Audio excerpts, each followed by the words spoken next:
Hello students, मैं हितल चौहान, आनंद institute Shivganj से। आज मैं आपके सामने आर्टिकल्स का टॉपिक पढ़ाने वाली हूँ। जैसे कि मैंने आपको पहले नाउन, प्रोनाउन एंड वर्ब ये तीनों चीज़ हम सीख चुके हैं। आज हम नया टॉपिक शुरू करने वाले हैं, टाइप्स ऑफ आर्टिकल्स। तो ये बहुत इंटरेस्टिंग है, जो आप अच्छे से समझोगे तो आपको अच्छे से समझ आ जाएगी। तो सभी ध्यान से देखें और listen carefully. Types of articles. Articles कितने तरह के होते हैं? डेफिनेट और इनडेफिनेट, दो टाइप्स के आर्टिकल्स होते हैं। तो इसमें होता है डेफिनेट। डेफिनेट का मतलब क्या होता है कि it generally points out a particular person, place और things. It generally points out a particular person, place और things। किसी विशेष व्यक्ति, वस्तु या स्थान के साथ होता है जिसके बारे में पहले से ही जानकारी हो। इसका मतलब ये है कि कोई चीज़ पहले से फिक्स होती है ना।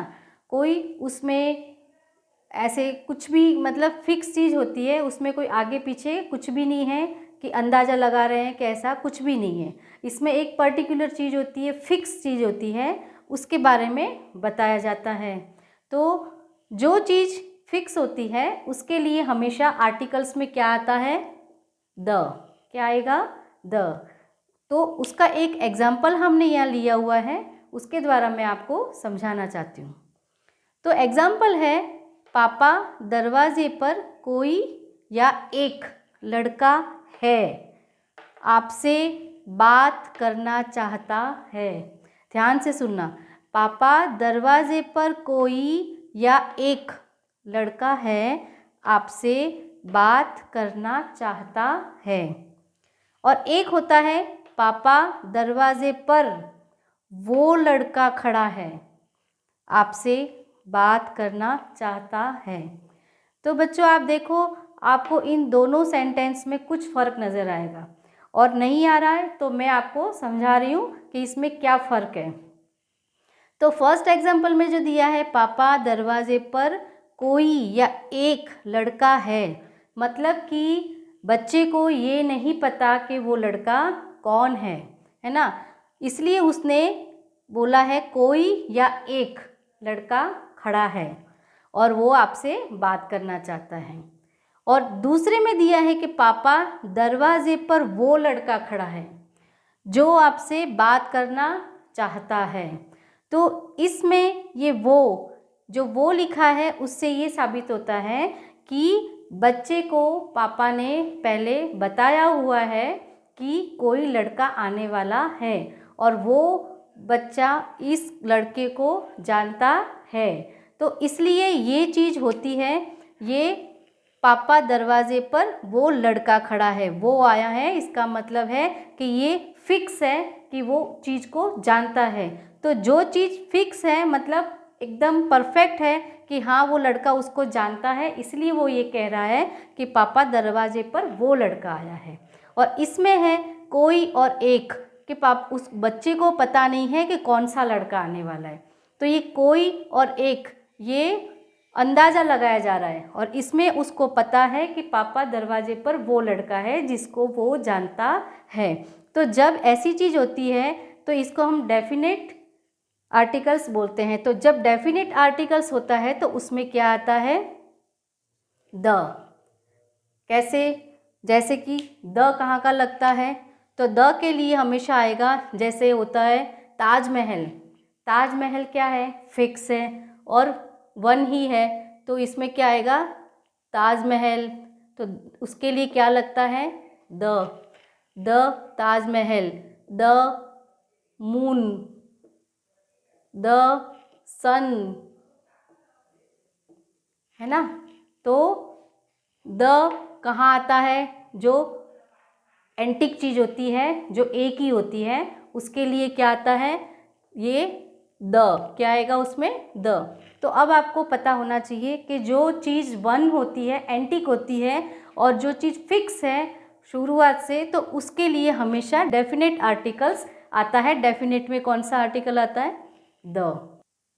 आपके सामने जो मैंने ये the sun, the earth, the moon, the president, the Taj Mahal, the Qutub Minar, the Lal Qila, ये जितने भी मैंने सेंटेंस ये वर्ड्स लिखे हुए हैं, ये सब किस में आते हैं? डेफिनेट में।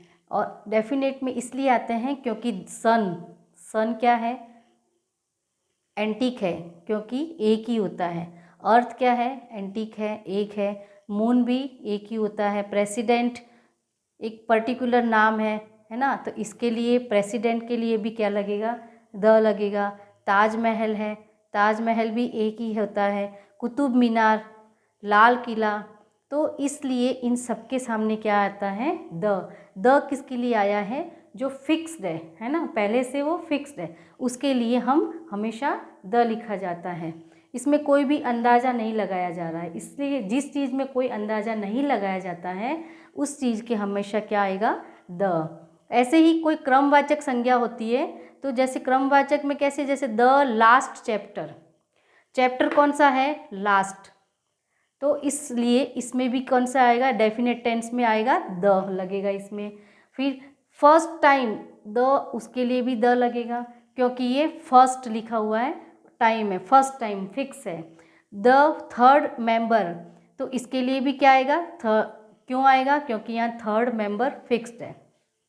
तो इस तरह से कोई बहुत सारी चीज़ें होती हैं जिसमें हम म्यूज़ियम, जैसे बड़े बड़े म्यूज़ियम होते हैं, मोनूमेंट्स जिसको हम स्मारक कहते हैं, उन सभी चीज़ों के लिए होता है, उन सब के चीज़ के लिए क्या आता है? द। क्या यूज़ में आता है? द। तो बच्चों मैंने आपको डेफिनेट आर्टिकल्स के बारे में तो बता दिया है कि द कहाँ लगता है। अब आगे हम ए और एन का यूज़ किस में होगा?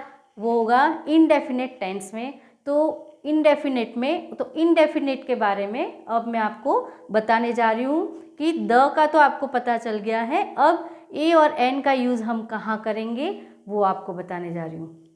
तो अब देखिए इनडेफिनेट में ए और एन, तो इसके बारे में जब हम बताते हैं तो आप सबको अच्छे से पता होगा, और पहले हम सीख चुके भी हैं, स्कूल्स में भी हमने सीखा है कि ए एन कहाँ लगता है। तो एन के लिए तो हमेशा कॉमन चीज़ है कि वॉवेल होते हैं, 5 वॉवेल्स होते हैं। 5 वॉवेल्स कौन से होते हैं? तो ए, ई, आई, ओ एंड यू, ये क्या है? 5 वॉवेल्स है। तो हमको अच्छे से पता है और अच्छे से हमको टीचर्स ने समझाया हुआ है कि वॉवेल, जहाँ पे वॉवेल से कोई स्पेलिंग शुरू होती है उसका फर्स्ट लेटर वॉवेल से होता है, उसके साथ हमेशा ए और एन आता है, ये तो हम अच्छे से जानते हैं। अब ए कहाँ लगता है, इसमें कई बार इसमें डिफ़िकल्टीज आती है, तो वो क्यों आती है और कहाँ लगना चाहिए, तो वो मैं आपको सिखाने जा रही हूँ। तो पहले है कि it generally does not point out any particular person, place और थिंग्स। तो अगर हम इसको हिंदी में समझें तो इसमें है कि प्रायः किसी ऐसे व्यक्ति, वस्तु या स्थान के साथ होता है जिसके बारे में पहले से जानकारी नहीं होती है। लिसन केयरफुली, हमको उसके बारे में पहले से जानकारी नहीं होती है, उस जगह पर हमेशा कहाँ क्या आता है? ए। क्या आता है? अ आता है। तो उसके लिए हमने यहाँ एग्जाम्पल लिखा है, इसके द्वारा मैं आपको समझा रही हूँ कि यही तो किताब है जिसके बारे में मैं बात कर रहा था। तो वो जिसके बारे में बात कर रहा था वो किताब वो जानता है ना, तो उसके लिए क्या लिखा है उसने? यही तो किताब है, यही वो किताब है जिसके बारे में मैं बात कर रहा था। तो वो अच्छे से जानता है कि कौन सी किताब है, तो इसलिए इसमें देखो दिस इज द बुक, क्या आया यहाँ पे? The book. क्यों? क्योंकि उस अच्छे से वो जान रहा है कि कौन सी किताब है, वो अंदाज़ा नहीं लगा रहा है, इसलिए उसमें क्या आया है? The. This is the book I was talking about, यही तो वो किताब है, यही तो किताब है जिसके बारे में मैं बात कर रहा था, इसलिए इसके साथ क्या आया है, द बुक। अब नेक्स्ट में देखो, यह एक किताब है। दोनों सेंटेंस में कितना फ़र्क है वो ध्यान से देखो बेटा। यह एक किताब है, तो इसमें मैंने लिखा है दिस इज़ अ बुक। ये अब कोई बोलेगा कि मैम इसमें तो बुक के साथ द लगा है, इसमें बुक के साथ अ लगा है, तो ये कैसे संभव है? तो ये इसलिए संभव है कि इसमें इंसान को अच्छे से पता है कि वो ही किताब है, वो अंदाज़ा नहीं लगा रहा है, उसको उसके बारे में जानकारी है, इसलिए उसमें आया है द। और इसमें है यह एक किताब है। अब एक किताब है, कौन सी है वो उनको पता नहीं है, उसके बारे में किसी को कोई जानकारी नहीं है। किताब है, कौन सी है, क्या है, कुछ पता नहीं है, सिर्फ अंदाज़ा लगाया जा रहा है कि एक किताब है। तब अंदाज़ा, जिस सेंटेंस में अंदाज़ा लगाया जाता है उसमें हमेशा अ आएगा। क्या आएगा? अ। इसलिए इन दोनों में ये फ़र्क है कि दिस इज़ द बुक, क्योंकि इसमें अंदाज़ा नहीं लगाया जा रहा है, इसके बारे में इसको जानकारी पूरी तरह से है। और दूसरा है यह एक किताब है, इसमें अंदाज़ा लगाया जा रहा है, एक है पर कौन सी है वो पता नहीं है, इसलिए इसमें क्या आएगा? तो हमारे इसमें डेफिनेशन में भी वो लिखा हुआ है कि किसी ऐसे व्यक्ति, वस्तु या स्थान के साथ होता है कि जिसके बारे में पहले से जानकारी न हो, जानकारी नहीं होती है। तो ये आप अच्छे से ध्यान से सुनना है, और जितना भी मैं अभी तक काम करवा रही हूँ सभी आपकी नोटबुक में भी नोट डाउन होना है। बार बार मैं बोल रही हूँ, नोटबुक में नोट डाउन करना है, जितनी भी चीज़ मैंने अभी तक तुमको बोर्ड पे करवाई है वो सभी। तो इसलिए आपको ध्यान रखना है कि अब टीचर ने बताया इनडेफिनेट टेंस, जब इनडेफिनेट होता है तब क्या आएगा? अ आएगा। क्या आएगा? अ। आर्टिकल कौन सा आएगा? ए आएगा। और दूसरा, ए ई आई ओ यू से जो भी सेंटेंस शुरू होता है, स्पेलिंग शुरू होती है, उसके साथ हमेशा क्या लगता है? एन। अब इसके बारे में भी मैं आपको अच्छे से समझा रही हूँ।